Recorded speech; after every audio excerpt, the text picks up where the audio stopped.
नाज़रीन welcome back. Mujib साहब सां साईं जलाल महमूद शाह साहब सां गुफ्तगू करे हुई। शाह साहब, वफ़ाक़ी सरकार जे सिलसिले में मजबूरी तौर ते कानून जे सिलसिले में पाण जेके पेपर ते आहिनि उन्हनि में त पाण वॾा शाहूकार जीअं साईं चवे थो, तव्हांजो गवर्नर सां तालुक़ु रहियो आहे, तव्हां सिंध असेंबली जा स्पीकर रहिया आहियो। प्रोविंशियल गवर्नमेंट्स वटि को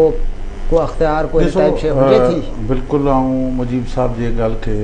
ई सेकेंड कंदुसि। हूअं त ठीकु आहे, इमिग्रेशन जो कानून वग़ैरह जेके बि आहिनि सभु फेडरल गवर्नमेंट खे रखिया पाण वटि, ऐं अमली तौर ते को बि उन में ज़ाहिरी तौर ते सूबाई हुकूमत रोल नज़र कोन थो अचे, न ई उनजे पॉलिसी मेकिंग में को बि रोल कोन थो अचे। त बाबा अगरि असां वटि कोखरा पारगा किथां अचनि था त असीं उनखे कीअं रोकियूं उन में, छो त फेडरल गवर्नमेंट आहे ऐं उन्हनि फेडरल गवर्नमेंट जा उहे कुझु अमलदार आहिनि जेके उते बॉर्डर ते वेंदा कुझु पैसा वठी ऐं माण्हुनि खे क्रॉस करण ॾियो था, छो त प्रोविंशियल गवर्नमेंट जो को रोल रहे कोन थो उनजे करे उहो प्रैक्टिस थींदी थी रहे। पर उन खां अलावा पुलिस जो जेको कमु आहे, बुनियादी तौर ते जेको पुलिस जो कमु आहे, उन जे ज़रिए बिल्कुलु सूबाई सरकार इन खां कमु वठी सघे थी। बिल्कुलु वीज़ा में वठी अगरि को माण्हू वठे थो त पुलिस, छो त इहो त पुलिस जे थाणे ते रिपोर्ट करिणो आहे, ठीकु आहे न, त थाणे ते रिपोर्ट नथो करे माने इन जो मतिलबु आहे त पोइ त इहो पुलिस जी नाहिलियत आहे न, जो उन्हनि खे इलीगल माण्हुनि खे या पैसा वठी छॾे थी या जेको आहे सो बिल्कुलु इनखे नज़रअंदाज़ थी करे। इहो प्योरली सूबाई तरीक़े सां बि इहो हल थी सघे थो, इनखे कंट्रोल करे सघे। यानी इन जो मक़सदु आहे त प्रोविंशियल सरकार जेकॾहिं सीरियसली चाहे त मतिलबु इहो आहे त उनखे ख़बर पइजी सघे थी त केरु स्लिप थी वियो, कंहिं कूड़ा कागज़ ठाहिराया वाटे वरी इहो थिए थो। पर छा साहिबु हिकिड़ी ॿी शइ इहा आहे त साईं बि ॻाल्हि कई, शुरूआति में बि ॻाल्हि कई, असां वटि हिते एक्सपेक्टेशन मजबूरी तौर ते क़ौम परस्तनि मां हूंदी आहे। असां वटि हिते दारी आबादकारीअ ते मतिलबु ॻाल्हि ॿोल तमामु घणी थींदी रही आहे। मज़ाहमत छाजे करे न रही आहे? अॼु उनखे ॾिसो, कालाबाग डैम ते असां साबित कयोसीं हेॾी सारी मज़ाहमत, इन इशूअ ते आख़िर छाजे करे न थींदी रही? मुंहिंजे ख़्याल में त हिन इशू खे, सेंसस जे इशू खे पहिरियों दफ़ो संजीदगीअ सां वरितो ई क़ौम परस्तनि। वफ़ाक़ परस्त ऐं मरकज़ियत परस्त जेके बि जमायतूं आहिनि उहे त हिन सॼे सीन खां आउट आहिनि, न पंहिंजनि इलाइक़नि में कुझु करे रहियूं आहिनि, न कराचीअ जे अंदरि जेका ही ग़लतकारी हिकिड़े क़िस्म जी थी रही आहे, न हिनखे चैलेंज करण लाइ त हुकूमत त बिल्कुलु कतई लातालुक़ आहे, उन छॾे ॾिनो आहे त जीअं वणेनि हिते जा माण्हू ख़ुशूसी के इतिहादी धुरनि खे छॾे ॾिनो आहे त जीअं इन्यूमरेशन बि उहे कराइनि, माना जेका सेंसस जी इन्यूमरेशन जेके टीचिंग अमलो कंदो आहे उनजी जाइ ते कम्यूनिटी वर्कर्स जे नाले सां 15,000 रुपया पघार ॾेई उन्हनि खां कमु कराइजे, पंहिंजी मर्ज़ीअ ते कराइजे, उस्तादनि खे या कंहिं ख़ासि अमले खे उनखे घर विहारे छॾिजे। इहो हिकिड़ो प्रैक्टिस कराचीअ में पहिरियों दफ़ो, पाकिस्तान में पहिरियों दफ़ो ईअं थी रही आहे। त तव्हांजी ॻाल्हि हूअ पंहिंजी जाइ ते बरक़ आहे, हिते नंढियूं नंढियूं धांधलियूं त हिते रोज़ क़िस्म जूं थियनि थियूं, पर हींअर वॾी धांधली थी रही आहे, हीअ वॾी धांधली थी आहे। ऐं असां ही जेको आउं रुॻो ई मिसाल ॾींदुसि, तव्हां ॾिसी सघो था, मुजीब साहिब बि ॾिसी सघनि था, हैदराबाद जे हिकिड़े एरिया जी रुॻो आउं ॼाणाईंदुसि त 030 खां वठी 198 हिकु घर जे दर ते ऐं 29 खां वठी। नाज़रीन सां जेकॾहिं पाण शेयर कयूं ऐं असां भले बिल्कुलु चाहींदासीं त हिनखे जेकॾहिं फोकस जेकॾहिं कैमरा हिनखे करे त असांखे ख़बर पए। नंबर तव्हां पढ़ी ॿुधाए सघो था, आउं ॿुधाए सघां थो। एग्ज़ैक्ट हिन ते हा साईं, मतिलबु हिकिड़ो इहो आहे, ठीकु आहे साईं। हीउ ॾिसो, हीअ आहे घर, हीउ हिकिड़ो लोही दरवाज़ो आहे घर जो, जंहिं ते 007 खां वठी 350 नंबर लॻल आहे, हिकु हिन दर जे अंदरि। इहो ॿई इहे सभु हैदराबाद जा आहिनि। अच्छा, हाणे हीउ ॾिसो, चोटीहनि खां वठी 433 ताईं नंबर लॻल आहिनि। हीउ वाक़ई हिकिड़ो दरवाज़ो आहे जिते 34 खां वठी 433 ताईं। मुंहिंजी सभु तव्हां बि जेकॾहिं ॾिसंदो त हीअ ॾाढियूं छिरकाईंदड़ क़िस्म जूं जेके आहिनि उहे तस्वीरूं आहिनि। हिते एविडेंस आहे सिधो सो जेको हैदराबाद जे हवाले सां साईं। हीउ 001 खां वठी 256 ताईं हिकु दरवाज़े ते नंबर लॻल आहे। 001 खां 256 ताईं, यानी हिन जो मक़सदु आहे त हिन में 255 घर हिकिड़े दरवाज़े ते ॼाणायो विया न, ईअं चओ जी। हाणे हीउ दरवाज़ो तव्हां ॾिसो, हीउ बि हैदराबाद जो दरवाज़ो आहे जेको ॾिसण जी ज़रूरत आहे। उहो इहो आहे त 808910 हलो ठीकु आहे 3 फैमिलियूं त हिन में रही सघनि थियूं पर इन ई दरवाज़े ते वरी 31 नंबर खां वठी 430 ताईं ही नंबर लॻल आहे अच्छा सही साॻे दरवाज़े ते बाक़ी हिन नंबर जा जीअं 0031 खां वठी 38 ताईं इहा त हर दरवाज़े ते आहे अहिड़े नोयत जी प्रैक्टिस या हैदराबाद हीराबाद जी अथव जेको तव्हां मिसाल ॾिसी सघो था हीअ यानी ॾिसिजे त साईं ही वॾा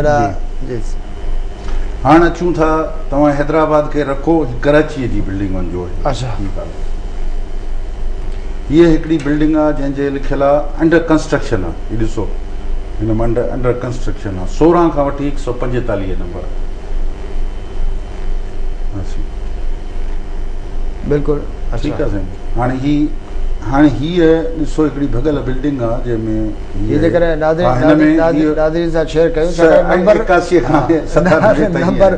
नंबर हीअ सिधा लिखियल आहिनि त हीअ जेको आहे उहो नाज़रीन टीवीअ ते ॾिसंदा ऐं असांजे साम्हूं जेका सूरत हाल आहे जेकॾहिं सवे जेकॾहिं नंबर 105 खां वठी 101 ही कुझु शयूं आहिनि जेके असीं तव्हांखे ॾेखारे रहिया आहियूं त हीअ ॾिसो ही सभु अञा अंडर कंस्ट्रक्शन बिल्डिंगूं आहिनि डॉक्यूमेंट्री एविडेंस आहे पाण वापसि जो वॾो इंपॉर्टेंट आहे जेको डॉक्यूमेंट्री एविडेंस आहे जेको असां इहो लिखत में रिटन में प्लस फोटोग्राफ्स सेंसस कमिश्नर ताईं हथो हथ पहुचाए चुका आहियूं ऐं डेली जेके कंप्लेंट सेल में असां वटि जिते कराची जे अंदरि रहंदड़ सिंधी आबादियुनि जे अंदरि जेका आदमशुमारी न पई थिए जंहिं ॻोठ में जंहिं इलाइक़े में न पई थिए उन जी डेली कंप्लेन आहे उहो हिकिड़ो हेतिरो थो आहे किताबनि जो जंहिंमें जेके कराची जूं लोकेलिटीज़ आहिनि जिन में आदमशुमारी न पई कराई वञे ऐं जिते कराई पई वञे एमक्यूएम जा वर्कर अची आधी राति जो अची उन्हनि खे नंबर था आणनि ॿिया उहे वरी कम्यूनिटी वर्कर्स जे नाले खां ऐं यानी अमलो ई उहो सरकारी न आहे इहो छा इहा ॻाल्हि जेकी आहे ही जेको असां वटि सॼो एविडेंस आहे इहो काफ़ी आहे त कुझु नमूना आहिनि परदारी ॻाल्हि आहे तव्हां वटि हिकिड़ो सॼो थो आहे जेको तव्हां प्रेस कॉन्फ्रेंस में बि पेश कयो पर मुंहिंजी त हिकिड़ी ॻाल्हि इहा आहे त ॿ शयूं आहिनि हिकु त हीअ जेका प्रैक्टिस आहे इन जो मक़सदु आहे त कराची जा जेके शहरी इलाइक़ा आहिनि उन्हनि में एतिरी ह्यूज क़िस्म जी आबादी ॾेखारिजे त बाक़ी रेस्ट ऑफ द जेका सिंध आहे उनजी पॉपुलेशन जा त उन जेतिरी थिए या उन खां घटि थी वञे मतिलबु हीअ नॉर्मली इनसिक्योरिटी वारो फैक्टर आहे या सम्झो था त जेका कंस्पेरेसी जी असां ॿुधूं था त हीअ कंस्पेरेसी तव्हांखे कंस्पेरेसी बि आहे ऐं नाअहलियत बि आहे अच्छा हिकु त असांजी क़ौम कमज़ोर आहे ऐं पाकिस्तान में ॿी अहिड़ी क़ौम कान्हे जंहिं पंहिंजा शहर विञाए छॾिया हुजनि उन ते कंहिं क़िस्म जो प्रोटेस्ट न हुजे वॾे में वॾो शहर कराची ऐं हैदराबाद असांजे हथनि मां खसिजी विया हाणे मीरपुर ख़ासि नवाबशाह सखर उहे बि आहिस्ते आहिस्ते खसबा पिया वञनि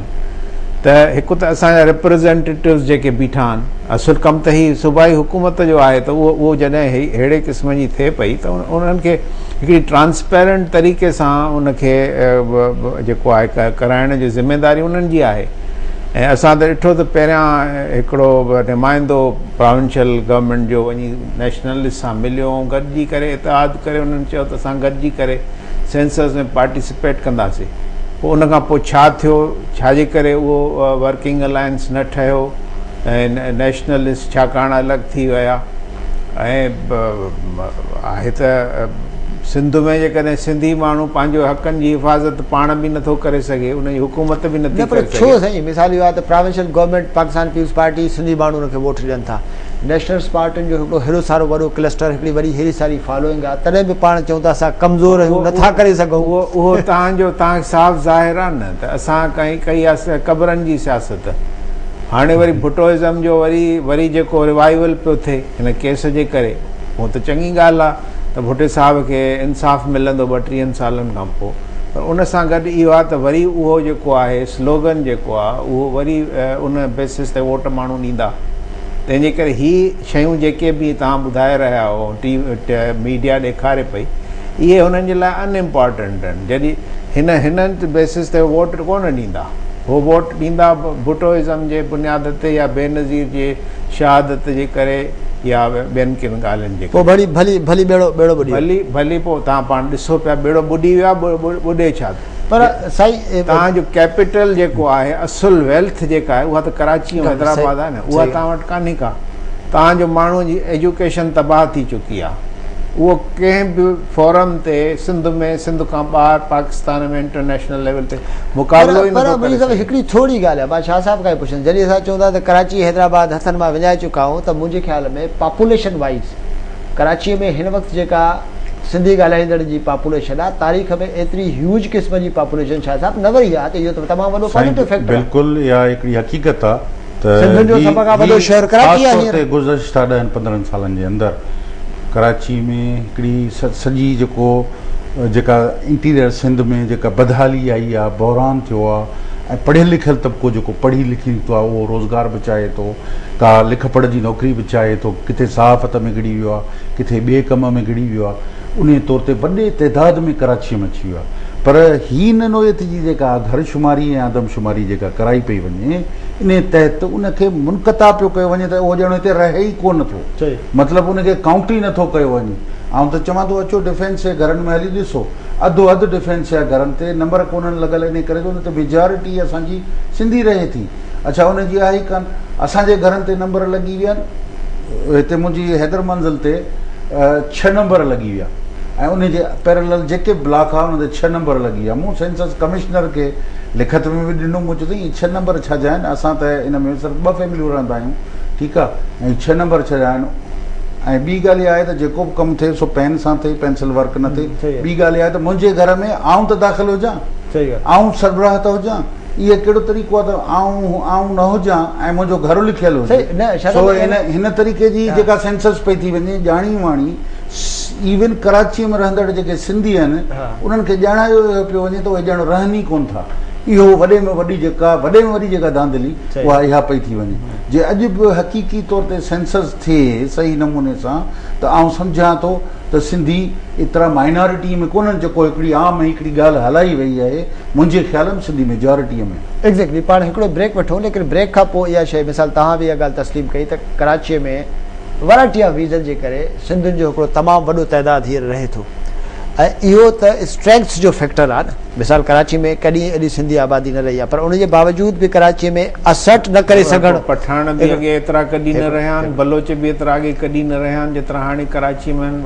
महाजर बि, ऐं इहे उर्दू स्पीकिंग बि एतिरा। त पोइ इहो एडिशनल फैक्टर आहे। पाण ब्रेक वठूं, ऐं ब्रेक खां पोइ, छाकाणि कराची में पहिरियों दफ़ो इहो थियो आहे, इन जो रिज़ल्ट छा आहे, दैट्स वेरी इंपॉर्टेंट। नानी हिकिड़ो ब्रेक, ऐं ब्रेक खां पोइ मुजीब साहिब सां ऐं शाह साहिब सां गुफ़्तगू जारी रहंदी।